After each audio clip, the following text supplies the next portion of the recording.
Young people in Britain today are basically terrified of living in their own country, and I don't blame them.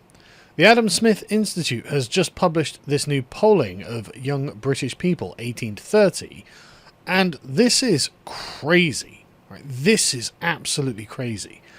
There are lots of things in here that are just awful. It shows that Britain has just gone so far off the rails. But this is the one I'm most interested in. 61% of 18 to 30-year-olds are concerned about violent crime in their area. 20% are neither concerned nor unconcerned. And only 18% are not concerned and somewhat unconcerned. So 18% like, no, there are no problems.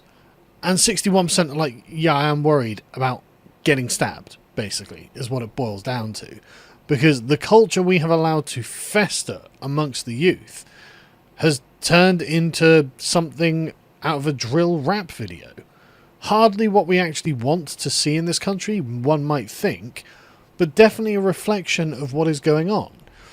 And concurrent to this, you'll get people like Fraser Nelson, who'll be like, well, I would like to make the rather unpopular argument that it's an amazing country, and broadly speaking, there has never been a better time to live in it. Look around, man. Like, Fraser buttresses this with an article in the Times where he just gives us very abstract sets of data. So, for example, he leans heavily on this. So this is the crime survey that they do, which is an estimate of figures of all crime over the preceding sort of 20 years, right? Now, this, you might think, oh, wow, we've gone from over 12 million crimes to just over 4 million crimes. Therefore, everything's getting better. But the thing is, this doesn't really capture what is actually happening. Fraser is convinced that the National Crime Survey is representative of what is actually happening in the country. And I have to say, I simply don't believe it. He says this: most crimes have always gone unreported. That's why the Thatcher government set up the crime survey, asking thousands of households if they've suffered crime, and if so, what type. It shows that over the past 20 years, robbery is down by 60%, bike theft and car theft have both halved. Burglary is down by 2/3, and violent crime, according to the survey, it has halved since 2005. When Tony Blair won his third term, even he would never have dared to predict that a collapse in crime was underway. Even now, it is quite literally unbelievable. And that's only because I'm aware of what's happening around me. Right? People can see what's happening around them. Let's take some examples. For example, number one, here's a 17-year-old who had apparently tried to kidnap a woman and rape her outside of a gym, who did this at knife point. Yeah, if you're a woman, you've got some serious questions, because, as you can see, reports of sexual assault have gone right through the roof. I mean, that might only be like 10% or something of this overall figure, but if the number of burglaries has gone down, or the number of robberies has gone down, I guess there's nothing to worry about the number of sexual assaults going up. Don't know what all of these young women are worried about. Don't you know, Fraser Nelson has pointed out that crime is overall down. Therefore, you're living in the best time to ever live in it. It must be brilliant. Don't worry about going to the gym and getting kidnapped at knife point by people like this that we've let into the country en masse, and the fact that the sexual assault numbers are skyrocketing. Don't worry about that. And then you've got knife crime. My God, knife crime is crazy in this country, right? So, to 2024, there are about 50,000 between 2023 and 2024. And as you can see, that's a significant increase from just a decade before. There was a small dip during COVID, but even then, in the middle of the lockdowns, there's still 41,000 offences involving knives. That's a real commitment, don't you think?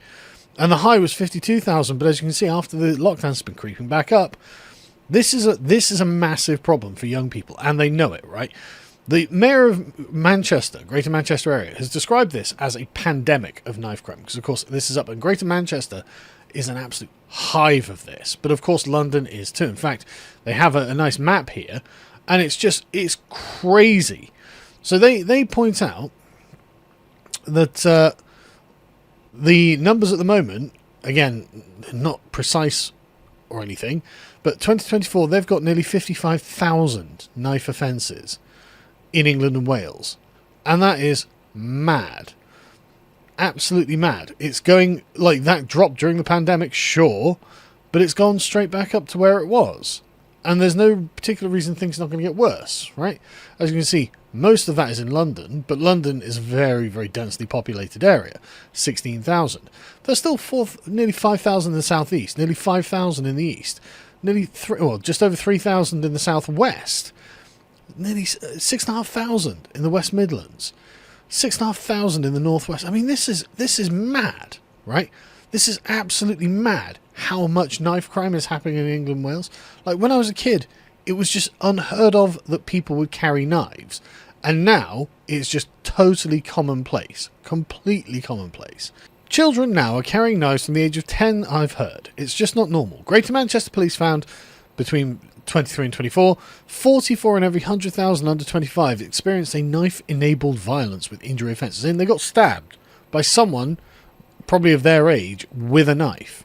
Because a lot of young people are carrying knives because they feel that it's dangerous out there too. And so they feel that they need to have some sort of way of defending themselves against criminals who are also carrying knives. I mean, this is absolutely mental that we have allowed this kind of culture to fester, and yet it's everywhere. This is just mental.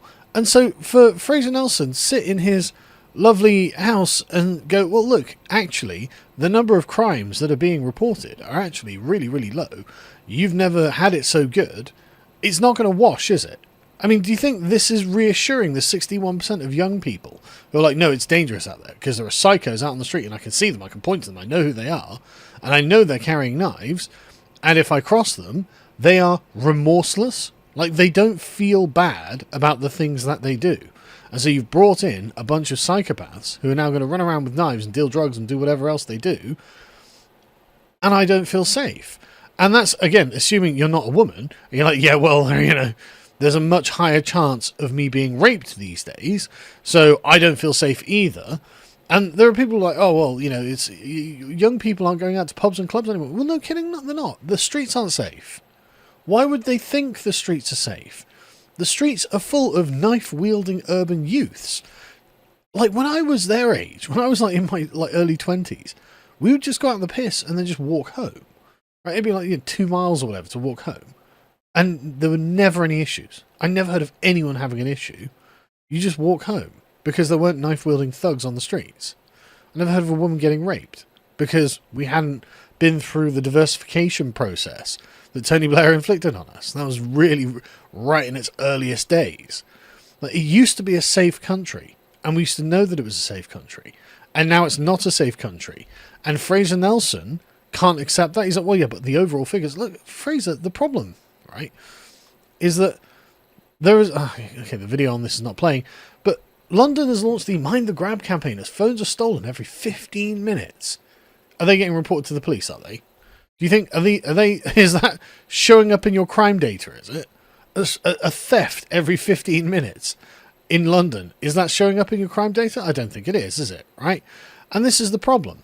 We have just accepted such a pervasive level of criminality in our society that, okay, it probably doesn't get reported. Like, there's also the pervasive shoplifting. Like, this happens all the time. There are always videos of just urban youths going into Greggs or wherever, Starbucks, whatever it is, and just stealing. And no one does anything. Nothing happens. And if something does get reported to the police, look at this, right? This is from Statista. Back in 2015, right, 15% of crimes would result in a charge and or summons in a court. That's gone down to 5.5%, 5.7% in 2023. As in, the police aren't really doing anything about this. 95% of crimes reported don't result in any kind of charges, basically. Sorry, mate. I don't believe your numbers. I don't believe your statistics. I actually am going to place my faith in the people who have to live cheek by jowl with all of these problems, and who are like, yeah, no, it's not safe out there. Actually, I'm not just going to go wandering the streets. I'm not just going to go frivolously, drunkenly wandering home at night because, my God, it ain't safe. It's just not safe out there. And you can sit there with all of the graphs that you want, saying, no, I know it's hard to believe, but trust me, bro, it's much safer out there. There's never been a better time to live in Britain. No one believes it, mate. No one believes it, and they don't believe it because they are affected by these things. I mean, look at this, 50,000. They are affected by this. They live this. This is their lives. This isn't your life, Fraser. This isn't your problem because you live in a bubble. And so you sit there and you look at a bunch of statistics I don't think accurately represent what is happening in the real world. And you go, well, I mean, all of these people, I mean, literally 61% of young people are just mad. They're just mad. They're just living in this world of delusion. Or is Fraser Nelson living in a world of delusion? I'll let you decide, ladies and gentlemen.